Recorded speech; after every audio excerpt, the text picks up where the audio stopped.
on est aujourd'hui avec les membres d'Act Eco 3F, donc l'association qui rallie les différentes entreprises du territoire. L'objectif aujourd'hui, c'était de leur présenter comment on peut établir un bilan carbone dans un aéroport, parce que la question du bilan carbone, c'est une question qui se pose pour beaucoup d'entreprises. C'est pas forcément facile d'établir un bilan carbone. Donc on a présenté ça et ensuite, suite au bilan carbone, une fois qu'on a identifié d'où proviennent les émissions, on met en place le plan d'action.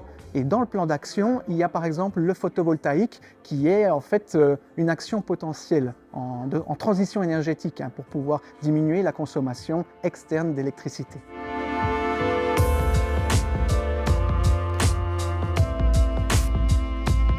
Donc, je vous ai présenté le projet d'installation photovoltaïque à l'aéroport de Bâle-Mulhouse, un projet avec plusieurs enjeux.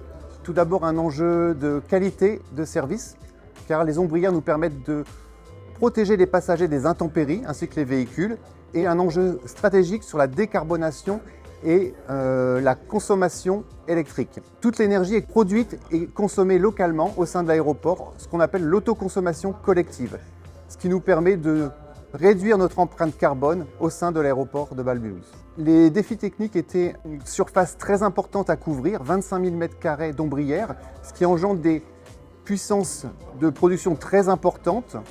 Et il a fallu travailler avec Enedis, le distributeur, pour pouvoir réinjecter cette production sur notre réseau électrique. Donc ce projet d'installation d'ombrières photovoltaïques s'inscrit dans un plan de développement global. Cette première phase va nous permettre d'économiser 7% de nos besoins énergétiques de la plateforme pour atteindre ensuite 18% de nos besoins énergétiques sur une consommation globale qui est d'environ 39 gigawattheures au sein de la plateforme.